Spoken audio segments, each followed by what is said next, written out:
important to create designated spaces for work and relaxation.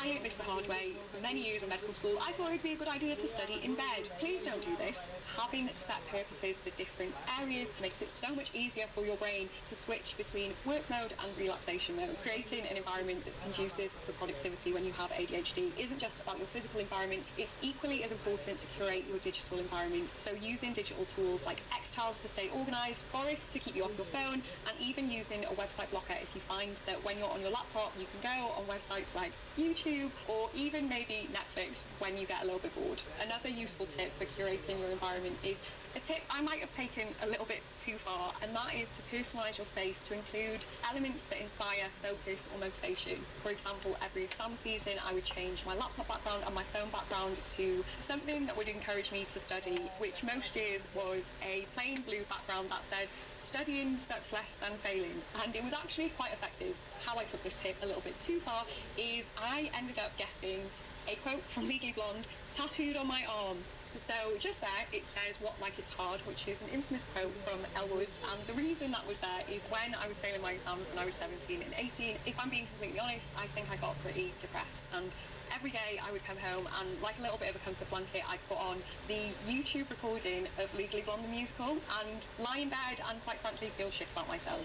The saying "what like it's hard" just represented in a little bit of a comical way all these really hard things that I have done, which the girl who used to watch Legally Blonde back because she was too depressed to get out of bed would have never thought was possible, and I showed myself I was capable of doing hard things.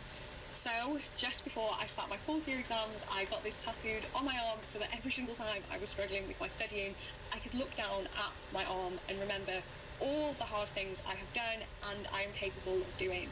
As I said, I did take that one a little bit far. You can just change your laptop and phone screensaver. Section 5, body brain connection. I'm going to tell you something that I wish someone had told me sooner, because it took me way too long to work out for myself. What you want and what you need are two very different things. You may want to curl up in a ball and watch Netflix all day because you're so overwhelmed with your to-do list, and I would love to tell you that that's going to help you be more productive, but that would be a lie. Exercise can increase dopamine levels, which may help alleviate symptoms of ADHD and improve cognitive function. As little as 10 minutes of yoga or cycling may improve impulsivity in people with ADHD, improving focus and task completion. Even quick exercise interventions like running or skipping or jumping for 5 to 10 minutes can have a positive effect on ADHD related behaviours. So keeping a skipping rope in your desk for every time you might hit a productivity roadblock might be a good idea. Some studies have shown that exercise may improve executive function, attention, motor skills and cognitive flexibility in people with ADHD, leading to improved productivity. If you do not